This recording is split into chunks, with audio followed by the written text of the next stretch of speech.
So we still have people coming through, Kate, or should we? Yeah, I think we'll start in about a minute.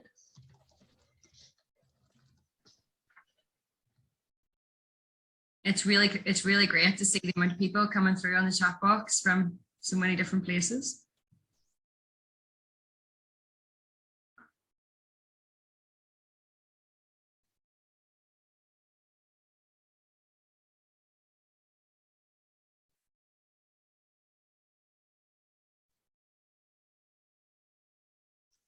Okay, I think we'll kick off. Just to say that Lorraine will be keeping an eye on the chat and helping you with any kind of links or information. And thank you for everyone who can see us. It's quite a lot of people today. I can see it's going up and up and up. We've hit about 80 people, which is really great. And my name is Kate Samuels. I'm the Communications and Policy Officer for Generations Working Together. I shall hand over to Vicky. Thanks very much, Kate. And it's up to me to say hello and a very warm welcome to our online event to officially launch Global Intergenerational Week 2022. So we're delighted you're able to join us today, and we're really inspired and enthused to see so many of you from across the globe in attendance to support this amazing campaign, which celebrates everything intergenerational. My name is Vicky Titterington, and I'm the Director of Linking Generations Northern Ireland. And I would like to take this opportunity to introduce my fellow members of the UK Intergenerational Week executive team. So if you could all just give a wave when I call your names out. So it's Alison and Kate from Generations Working Together, and also you see Bella and Lorraine there too. Murren from Bridging the Generations Wales. Sue Reid from the Beth Johnson Foundation in England. And I would also like to introduce our guest speaker for today. Helena Herklotz is the Older People's Commissioner for Wales, so she's with us too. So the executive team have been working behind the scenes to develop and plan the Intergenerational Week campaign. We are slightly overwhelmed that as a small group of people, we have been able to go global with this year, recruiting 7 countries as partners for 2022. With others expressing their interest for the future. So we actually thought it would be interesting to see just how global today's event is by doing a bit of a poll. So it should appear on your screen now. So if you could fill that out, and it'll give us a wee idea just how far our reach has been across the world.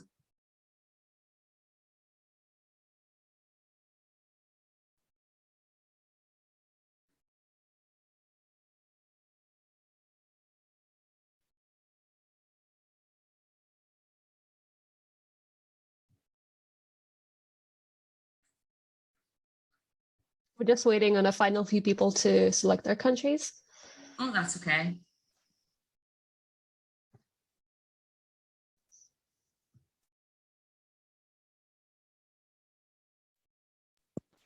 If your country's not there, maybe you would like to put it in the chat, just in case you're from a different country than what we've specified.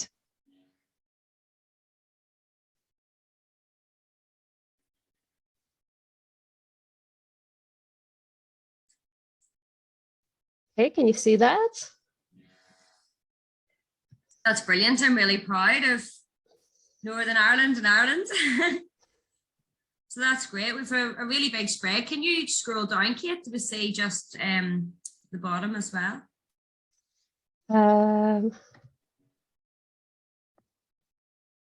Yes, so we've got Australia at the end. So we could only put 10 options in there. That's why, you know, there isn't everybody, and we did have to merge kind of a few, but do let us know in the chat if you're from somewhere else and you're joining us. We'd love to know. Mexico's here because they've just popped up in the chat as well. So, you know, it is amazing to see so many people right across the globe. And obviously this is the first year we've moved global. So thanks so much for joining us. And just to give a wee bit of an overview of today's event. So we've done a bit of a welcome. And also Kate has said that, you know, I think everybody's got used to using Zoom now. Please use the chat function, you know, to interact and to ask any questions. We do have our guest speaker today. And if there is any questions, you know, pop those in the chat, please, for us. I'm going to give a little bit of a background and information about Intergenerational Week. We're going to have the presentation from our guest speaker, as I'd said. We're going to talk about who is involved across the globe and the importance of government and community involvement in the week. And then Kate's going to tell us all how we can take part. And then we're going to talk about what's next.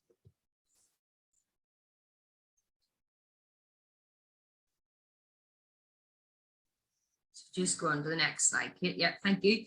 So the Intergenerational Campaign, Week campaign celebrates everything intergenerational. And this year it's running from the 25th of April to the 1st of May. The campaign aims to inspire individuals, groups, organisations, local national government and NGOs to fully embrace intergenerational practice, connecting people of all ages, especially the younger and older generations.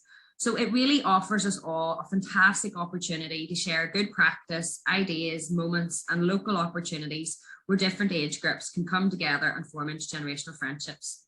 So we really want to change the narrative of intergenerational connection from being just a nice thing to do to being something that's an essential practice in today's communities and societies.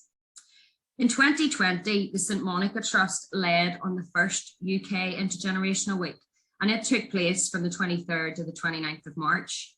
But as a result of the pandemic, they then handed this leadership over to Generations Working Together.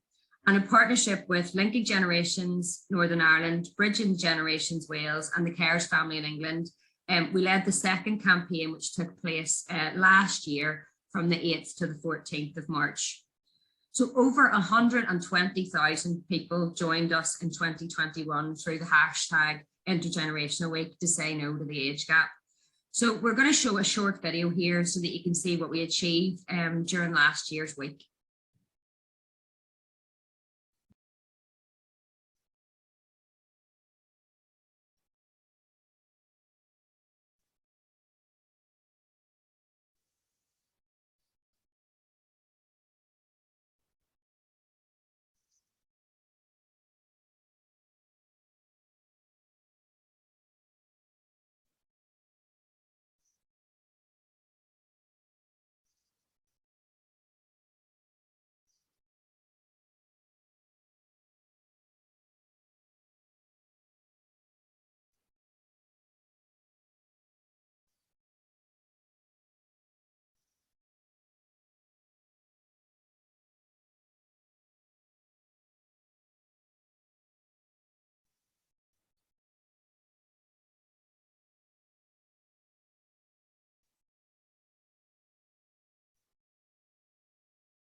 Oh.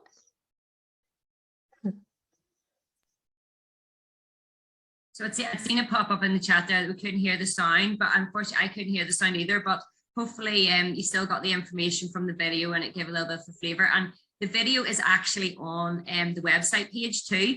And you can check out Linking Generations YouTube. We have some of the videos up there as well. So to lead on from that, to give you a wee bit of a flavour of previous activities from Intergenerational Week.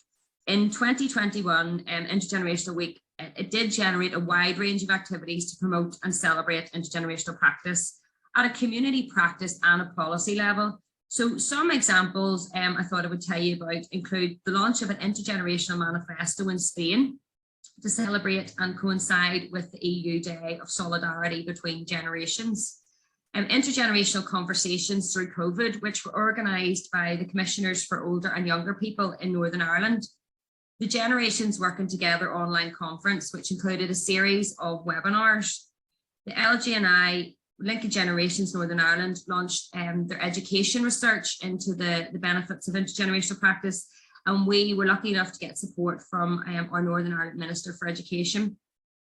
The setup of a national intergenerational network for England by the Beth Johnson Foundation, and also an intergenerational podcast series by Bridging the Generations in Wales.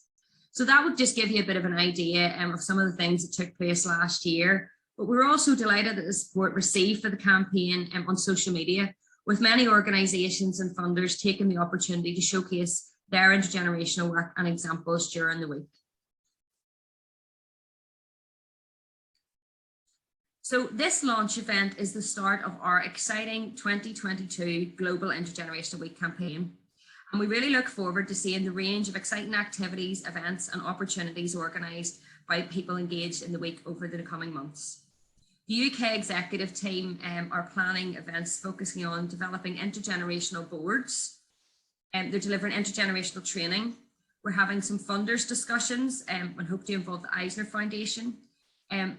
Launching some education resources. Linkage Generations are running a small grant scheme for people to get involved in the week, showcase events and much, much more.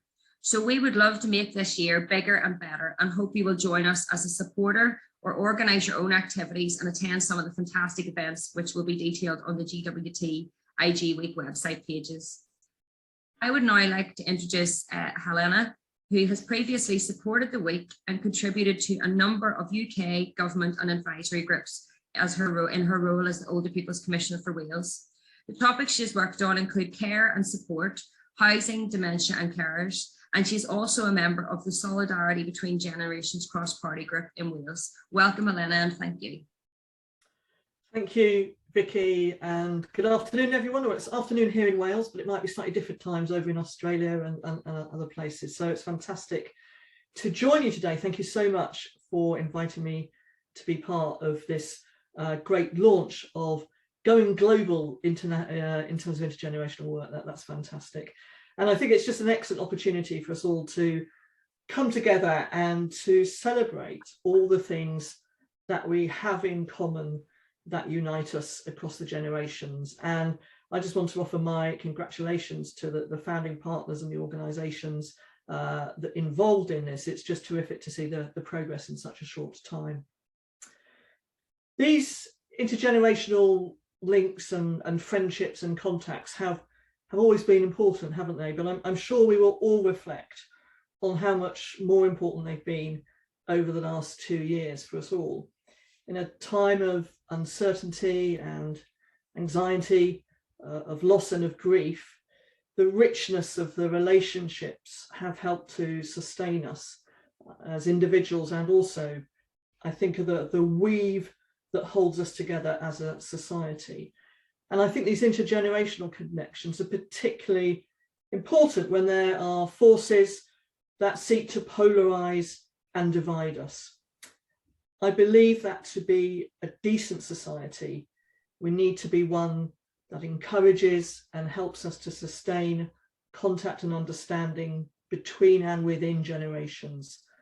And this is definitely a global issue and a global need. Now, as Older People's Commissioner for Wales, it's an independent role, and my role is to protect and promote the rights of older people, and also actually to share good practice. And it's really particularly in that context, I think that intergenerational development is so important. And some of the beacons of light for me over the last 2 years have really been these examples and development of intergenerational friendships. And older people have shared with me many examples, and I know that you will have been involved in many things as well.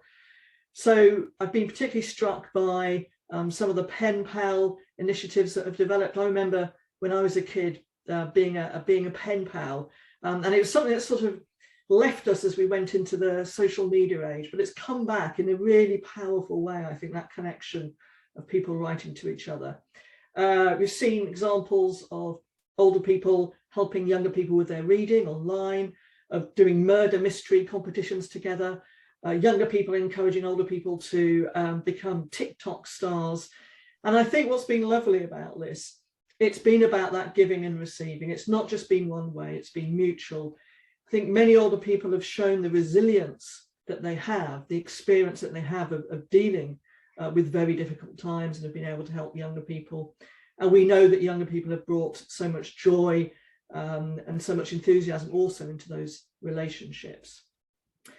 And this is brought out actually by some of the data from the pandemic. So during the first lockdown, there was a survey across the UK which showed that 1/4 of the people who responded to that survey said that they'd made new intergenerational connections, and that 69% of them were optimistic that those would continue.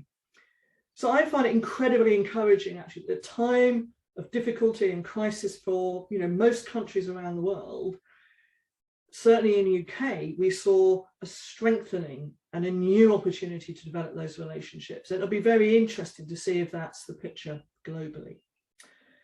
So we know that intergenerational connections are important. And one of the reasons they're important is that they're a very effective way of challenging ageism and stereotyping. And one of my priorities as Older People's Commissioner is to challenge ageism. It is incredibly damaging for all of us, the way in which stereotypes portray older people in a particular way, and indeed portray younger people in a particular way. But we know that ageism has severe consequences for our health and well-being, our access to services, our ability to lead fulfilled lives as we grow older. And we know that intergenerational connection and understanding can really challenge that. And we also know, and there's increasing evidence, that connections contribute to improving our health and well-being, to improving our confidence, reducing loneliness and isolation, and building skills and knowledge. If I was to sum it up, I would just simply say it makes us feel better. And actually, that's a very, very powerful thing. But also in my conversations with older and younger people, I've also heard people talk about the value of being seen, of being valued, the importance of hope. All these sorts of emotions, maybe not so much talked about, are also, I think, an incredibly important part of intergenerational contact. And we know that the pandemic exacerbated feelings of isolation and loneliness, most often felt by young adults and older people. We also know that if you experience loneliness as a young person, you can be more likely to experience it as you get older. So that's why it's so important that so much is done with younger and older people, but not forgetting people in the middle as well. This is not just about children and older people, it is about each and every generation, and it is about within generations as well. So I just want to highlight 3 examples quickly of some really positive developments here in Wales that I think give us a really strong foundation for making progress here. So 2 of these are from Welsh Government. So Welsh Government has a strategy on tackling loneliness and isolation and building stronger social connections called Connected Communities. So it's providing that policy base for developments to happen. And more recently, the Welsh Government's new strategy for an ageing society and age-friendly Wales also identifies the need to prioritise tackling loneliness and isolation. And it's important for all our work that we have that right policy context. And of course, we need to make sure that the resources that are needed for this work also flow through.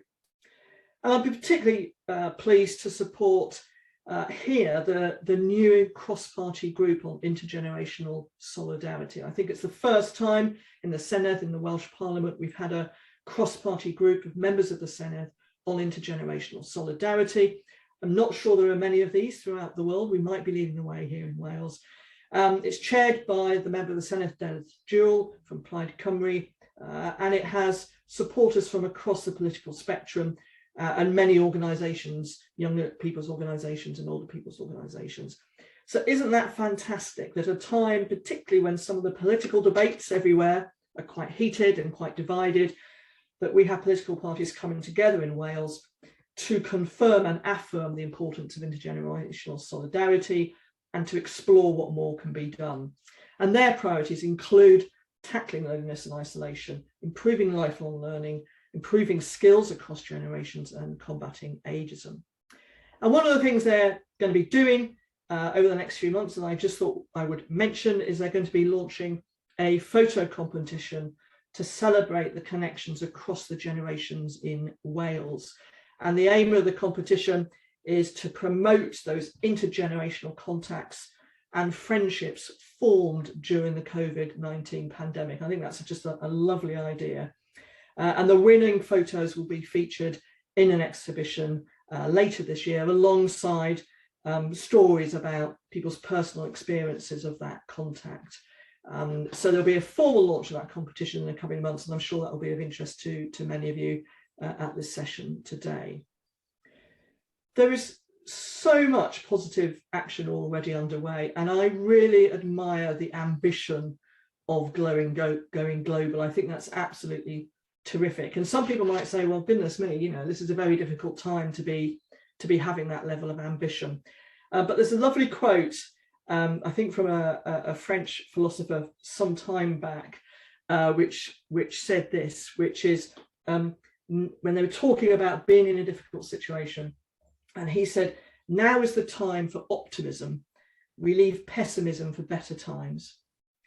And I think that's a really good kind of encapsulation, really, of the importance of optimism, of hope, of looking forward, of coming together across the world. And that's one of the things we've learned to do, isn't it, during the pandemic, is to have events like this where we can learn from each other. And that is so inspiring. I know we're going to learn a lot here in Wales from those international connections, and hopefully have something to offer as well. So a lot of positive action already underway, so much to build on and develop. I think we need to keep up the pace and work on how we really embed this intergenerational understanding and support and solidarity across society, so that we can both celebrate our common interests at the same time as valuing the diversity of our experiences. And I think for me, that's what intergenerational solidarity is about, is recognizing how much we have in common and also valuing our difference and our different experiences. And I think if we do that, we take steps forward to creating a fairer and more equal Wales, and steps forward actually to creating a fairer and more equal world where no one is left behind. So I'm hugely looking forward to the Global International Week. Many congratulations to the vision of all of you who are getting involved, and to our ability to celebrate locally in our own communities, in our own streets, the value of intergenerational contact. But to do that across the world, I think, is truly inspiring. So I'm delighted to be able to join you today. I wish you all the very best in the week and in the planning. And I know that here in Wales, the Children's Commissioner and the Future Generations Commissioner are also equally committed to intergenerational work. And it is something that we do value and talk about together. So thank you very much, Jock and Var, and look forward to the rest of the session today. Thank you. Thank you, Helena, for such a inspirational and optimistic introduction to our launch today. And if anybody has any burning questions for Helena, if you drop them in the chat box, maybe we'll try and get some in towards the end of this presentation today, if that's okay with everybody. Thank you. So moving on, a warm welcome to everyone. I mean, we're in our third year, but this is the first year that we have deliberately tried to go global. And initially, we wanted to try and have at least 4 countries that would work with us to expand this week dramatically later in the year. And actually, what we ended up getting was 7 countries who wanted to work with us in the Intergenerational Week. So we now have 11 areas, 11 countries that are working with us across the globe to try and expand our voices and what we want to do. We also have 2 countries who are signed up as supporters. So we have people waiting to join us too. So a wonderful day and a wonderful opportunity this year to spread our ambitions, really. So it really does support our aims around inspiring connectivity, celebrating good practice, sharing ideas, bringing people together, developing intergenerational friendships. Those strengths and opportunities have never been stronger than they are this year. So thank you so much for everybody who's decided to come and join us. And you can see on the screen all the different countries that have been involved, creating a fabulous opportunity for us to share and network and communicate and meet other people and make good friends, which is really important. So thank you for all those people who've joined up. So as part of the the week, what we had big discussions around what the theme should be, and I remember, you know, we've all been all over the place trying to identify the themes and what the intentions and aims were. So these themes are deliberate, and they're there really to add structure to the week, and also to help everyone to choose their best platform of presenting their work and showcasing their work, and also to help people select the days that they wanted to join and wanted to find out about. So it's helping people to look at what's available and to see where their interests lie if they're not able to join every day. So I'm not going to give a lot of detail in this. It's all as it is on the screen. So we open with the first day, looking at, you know, what we've done and how we've done it and how we've got here through post-COVID. So it's about let's reconnect. It's been over 12 months since we last talked. The second day, on the Tuesday, is about focus on loneliness and isolation, and focusing on the, you know, the health benefits of trying to overcome some of those challenges, especially in the last 12 months or 18 months. On the Wednesday, the 27th, we're looking at celebrating intergenerational spaces. So that's about showcasing housing, co-located space and places. So the importance of where we are, what we're doing and how we do it. And then on the Thursday, we're looking at showcasing climate and connections. So looking at green issues, highlighting potentials, new ideas and creative approaches to what's going on across the globe. On the Friday, we're looking at celebrating intergenerational solidarity, which Helena has already alluded to. And the Saturday, breaking down age barriers, showcasing work to reduce ageism. And, you know, the fight goes on trying to do this as we progress. And then the final day is about what's happened during the week, what's left to do, what are the possibilities and the challenges for the future.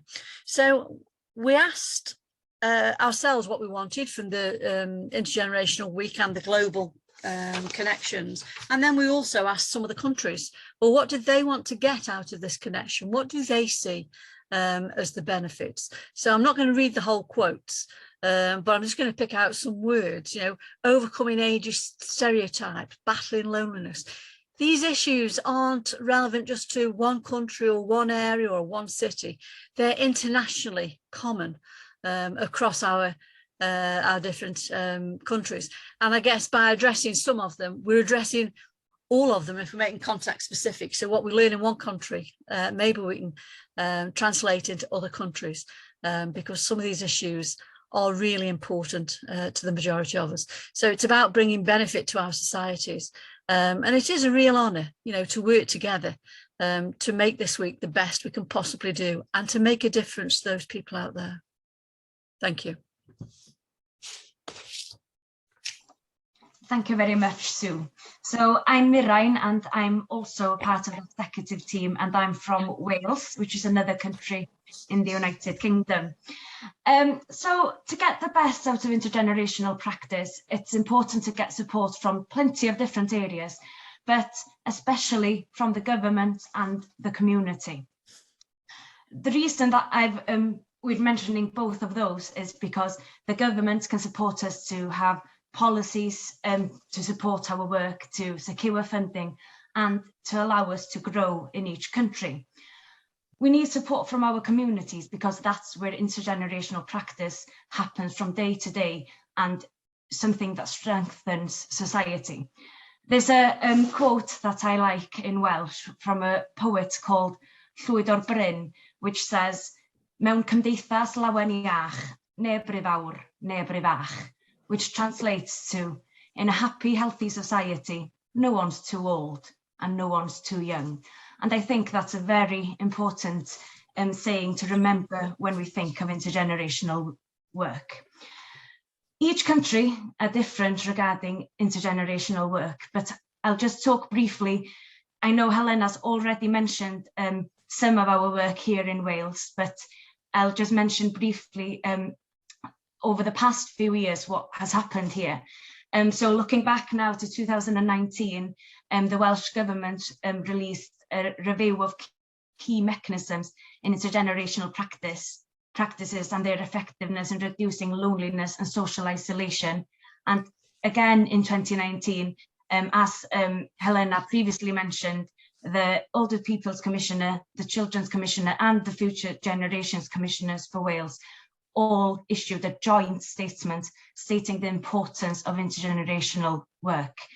And also in November 2020, we've been lucky enough to have a cross-party group here in Wales. All of these are playing an essential and important part in the development of intergenerational work here in Wales. Having this support from the Senedd members and the commissioners are allowing us to grow our work across Wales. We're also lucky that and the Ageing Society strategy was launched last October, and this also mentions the importance of intergenerational work.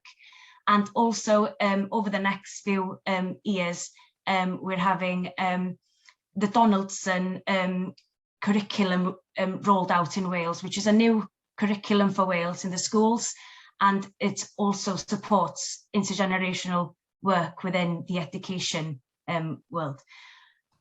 We know that we're in the early stages of intergenerational work in Wales, and I'm glad to be part of Gwynedd Local Authority as well, which is the only local authority who has a full-time Bridging the Generations coordinator. All of these small wins and changes are moving intergenerational work forward in our country. But we are looking forward to the next Intergenerational Week to see how we can grow from 2020 and 21 and go global and learn from each other and learn from other countries. Next slide, please. So Scotland has been fortunate enough to receive support from MSPs, councillors and government officials over the last year. For example, they received messages of support from people such as Minister for Equalities and Older People, Christina McKelvey, MSP, who's pictured here, who has supported the week since the beginning. But they are calling to get more people on board and more people across all parties. They recognise that Scotland has a lot to celebrate, but also far to go, and they're hoping that in 2022, Scotland will be successful in raising a parliamentary motion to celebrate the Global Intergenerational Week. I hope that I can bring Alison in here, and I was just wondering if you could elaborate a bit more about the relationship you currently have as generations working together and the Scottish Government. Okay, thank you very much. It is amazing just listening to everybody that's been speaking today. Even though we have a really strong relationship within our Scottish Government, and that's because we're a small country. It is amazing the areas that we're not involved in. So we would like to really try and hone in and get into different portfolios within our government. So at the moment, we sit very neatly into equalities and human rights, but there's other areas of policy that we would like to sit within, like education, young people, families, volunteering, and listening to you both and Helena talking about the cross-party group, very envious, because that's something that's just not, we've just not got that yet, but we will get it. I'm sure she's got that on the radar, but to be able to so I think as well, it's about that whole thing about all the different countries being at all different places. Even though we have a relationship and Wales has just announced that they're at the beginning of their journey, you've already got things that we haven't got, that we can actually use your ideas to actually advance our work within. So I really do hope that we're able to do that with all the different countries and all the different supporters from all the different countries. But there is still so much more work to be done. So I think I'm not going to say anything else just now. I'm going to hand back to Marine. Thank you very much, Alison. Next slide, please. So Linking Generations in Northern Ireland, who you've already heard from earlier, have also been working hard to gain support of political representatives and the community. Peter Ware, the previous Education Minister, was one of the key politicians promoting the week in 2021. And this shows us that no matter which portfolio or political party representatives are coming from, everyone can get involved during Intergenerational Week. and hopefully I can bring Vicky in here. And can I bring you in regarding your specific aims with the government in Northern Ireland in future and also during the week in 2022? Yes, thanks. So I think it's important to say that, with Linked Generations, we've been in existence for quite a long time now. So I think it's like since 2009.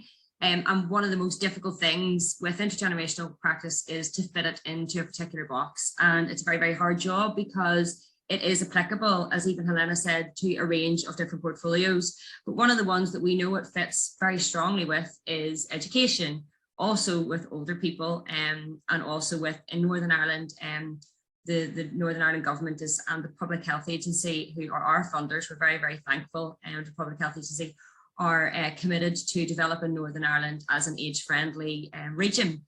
So intergenerational work fits very, very neatly in with age-friendly, as you can't have an age-friendly Northern Ireland if you don't have connection between generations. So we are kind of lobbying in different areas. We are involved in each local council area, age-friendly alliance and age-friendly plan, but we want to bring in the themes of education and the themes of health and social care, and also looking at how we can use all of our work really to make the lives, as Helena said, better for everybody.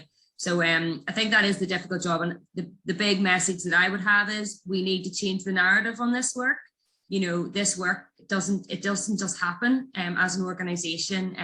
We need support for infrastructure, and if countries want to develop intergenerational work as a professionalized approach that is going to be sustainable, it needs to be resourced. And that's what we're fighting for. But I look forward to seeing a lot of stuff happening during Intergenerational Week at all different levels. Thank you very much, Vicky. Next slide, please. And in England, there's been more of a community focus, with the Beth Johnson Foundation taking over the leadership this week from the Case family that was taking part last year. Although the benefits of intergenerational practice have been acknowledged by both House of Commons and Lords, we are still hoping that it can be developed. This picture shows when the Beth Johnson Foundation had a meeting online, and it looks like a lot of fun, I must say. And can I just bring Sue in here? It's great having you here for the first time on the executive team. So could you please elaborate what you hope to get out of the week, please?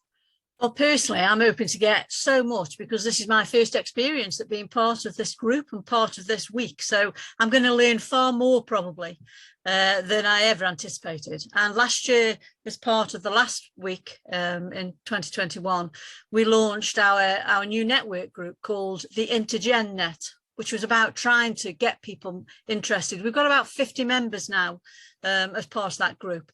And during the week this time, we're going to have one of our meetings, and obviously it'll be available for people to join in and link in, where we'll get a couple of people presenting their work in terms of best practice that they've been involved in. So we're really keen to inspire, connect, join up with people, particularly our local councillors, who we've been trying very much to try and get them to participate and join in and taking this work forward. But obviously, working with Vicky, etc. There are lots of things to do, and we've got a week to do a lot of priming and pushing and persuading. So I'm really looking forward to it. It's been great working with the group, and I've got lots of optimism about where we're going and what we're going to be doing. Thank you very much, Sue. Thank you.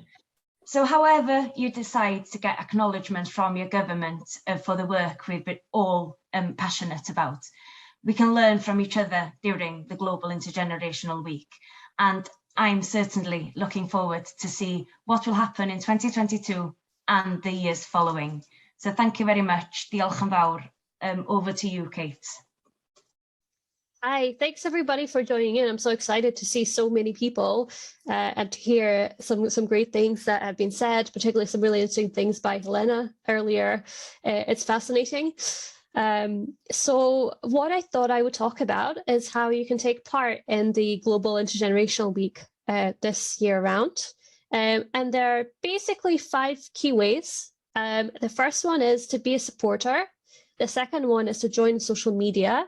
The third one is to organise or attend one of the events. The fourth is to embed intergenerational practice into your work. And the final one is to volunteer. So to be a supporter is very easy. You basically go onto our website, you go into generationsworkingtogether.org and you click Intergenerational Week right at the top, and there's an option there to be a supporter. This is literally all the information we need for you to appear as a supporter. And what that means is that you're publicly saying, yes, I stand for this week, what it represents. I will celebrate it. I will be involved. And you can be a supporter if you're any organization, literally from all over the world. You can be a charity, you can be a political party, you can be a small community group. And what you do is you put your website in there and your logo, and basically you will be linked back to your website if you go into our page. So last year we had over 250 supporters, which is huge. And that was just within the UK. So we're hoping this is going to be much, much bigger this year. So if I can get you to do one thing, it would be this. Please do this, because then you'll get more information about what's happening during the week. You'll get invited to everything and you can connect with us. The second biggest thing that you can do is you can connect on social media. So the picture here is a post from Rashley Care Home from last year. And basically, I think this shows how you can embed it into what you're doing already, into various things that are happening. So the Intergenerational Week took part during International Women's Day. So basically, rather than them necessarily taking something from us, the care home decided to use this quote from Cher to make it a little bit more fun and to really highlight what you can do when you break down those barriers, both for age and gender. So please use the hashtag Intergenerational Week in everything. Use whatever platform you have to share the week. And what you can do is you can either download our pack to get pre-made posts on the different themes that we mentioned, or you can create something that is relevant to your work, something that is happening in your community. As long as it's intergenerational, we want to see it. And the more the merrier, because as you've seen from the video that we showed earlier, we had over 300,000 people share posts and things about Intergenerational Week last year. So we can potentially reach a lot of people once this goes global. So please do share, have a look in our social media pack, and make sure that you use a hashtag so we can see what you're putting in. Also, it's worth mentioning that we were really successful last year in getting attendance for events. So different events happened during Intergenerational Week. And you can see, again, I've taken another post of social media just to show you an example from a group that did an event around Intergenerational Week. So they did a community choir and they are kind of singing together and sharing and connecting. And if you think back to, March of last year where we were with the pandemic, this is very powerful. And even though things are opening up again, there's still a lot of disconnection, maybe not so much chance to connect with people of different ages. So really organizing community events, be that within your community or online, can be very, very powerful. And last year we had almost 400 people attend these events. So this year we are encouraging you to A, do something yourself, or B, to join with one of the events that we'll be doing. And we'll be sharing them on our website again for the Intergenerational Week. So you can have a look. But if you put your logo down and your contacts as a supporter, you'll automatically know about them as well. So that's another reason to sign up and encourage other people to sign up too. And just to mention about embedding, intergenerational practice into your work, I think this is very much key, and this is very important, especially when we're looking at the government, different parts of the community. We really want to stress the point that intergenerational practice, it's essential. It's not just a nice thing to do. It's not just an add-on. It can make long-lasting change. It can make change within a community. It can be very powerful when we're looking at policy. And I'm sharing a picture here of Doreen and Anouk because I wanted to show you kind of the human side of this. You know, so when we think about policy and the impact we are actually having an impact on people. And Anouk and Doreen are two people who live together through home share. So Anouk is a French student who moved to Manchester and couldn't have a place, you know, that was affordable to stay. And Doreen basically had extra space, but she didn't have the company and the support she needed. And through home share, which is an intergenerational project, they moved in as flatmates and have learned so much from each other.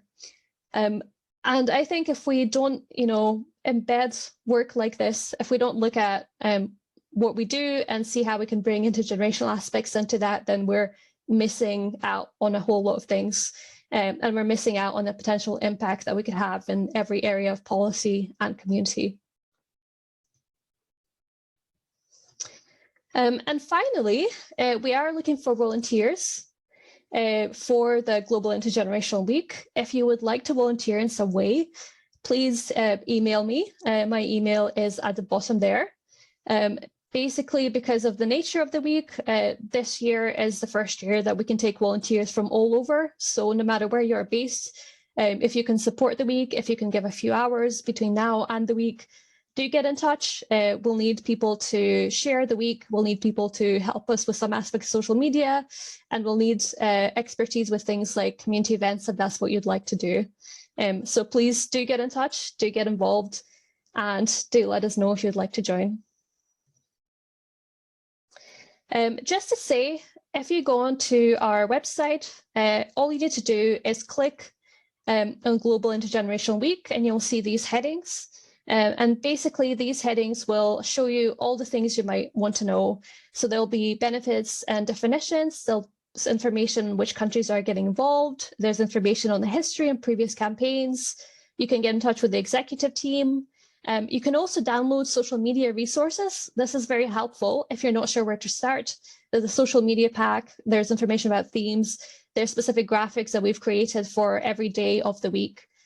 So do use that if you wish. And finally, just again to say, on there, you can register to be a supporter, and that's what we really would like from you as the first step. Thank you so much. I am now going to pass on to the Chief Executive of Generations Working Together, Alison and Clyde.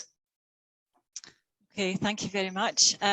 Before I do all the kind of ending thank yous to everybody, I just wanted to check, because I know that we've got Lorraine and we've got some people that have been looking at the chat. Was there any questions that's came up that we need to ask any of our panelists, or have we been answering them in the chat?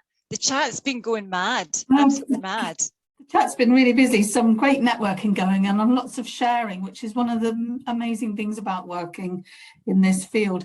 No specific questions around to Helena, other than loads of thanks for her aspirational and uplifting speech, and lots of comments in Welsh, which I'm not even going to attempt to repeat. There was a specific question around, can we send out slides? We will be able to put the PowerPoint on the website, so you'll be able to download that. And I know that Kate's recording the session, so we'll be able to put a link up so that you can come on. And if anybody else in your country or your colleagues would like to come and listen to and watch the launch, you'll be able to get that link for that as well. Great. No, other than that, there's no specific questions. Somebody's just posted around, can we also send out a copy of the chat along with the slides? Okay, we'll try to do that. Yeah, we will. Thank you very much. Okay, so it's just up to me to say thank you all so much. Thank you to our panelists. Thank you to Helena, who came along and has really inspired us. We've talked about the narrative, and I think this is a huge opportunity to change the narrative all across the world. let's not have this as a nice thing to do, and let's get it sorted, let's get it embedded. Let's get it to be an essential part of what we do on a day-to-day basis. So, but one last thank you is to thank the admin team that's behind the scenes. It's been working really hard, and to the executive team who came together over many meetings, the country leads as well, who, and I'm really surprised that we've got everybody from all 11 countries here today. So that is just outstanding, considering some of them it's the middle of the night. So thank you all very much. Thank you for being a supporter and coming. And we are also excited. We just cannot wait to see what is going to come out of this week. So yeah, please stay in touch. Obviously, Kate is there. All the details are on the website. I don't know if any of the panelists want to say anything before we say our final goodbye. Any last words of advice to anybody? Alison, you may always have to say something, but I was just wanted to say thank you, because it was really, it was hard to manage the chat. You see everybody, you know, from my own country, you know, which is, it's quite inspiring, but just to reach out, you know, for anybody who is within Northern Ireland, to say, you know, if you're new or if you don't know how to connect with us, please do connect with us, you know, at our network in the chat. And I think that's what we should do, is be saying connect with your country leads in your country, and because a lot of the local activity, you know, we can get involved in, and we'll be going up on our own individual websites too. So reach out to us or the person who's leading in your country, if you're interested in getting involved in something. Yeah, and just to add to that, to make sure that you can continue to come back to the main pages and check out the country events, because although there might not be many events on the actual week on the country pages just now, these will be getting added over the next few weeks, well, over the next couple of months. So please do come back in and check in at each of the country events. Anybody else? No? Okay. Well, for me, it's thank you very much. So exciting. Can't wait. And yeah, thank you very much. And yeah, thank you, Helena, for coming and giving us your time today as well. Thank you, and see you all soon. Bye. Bye. Thank you. Bye.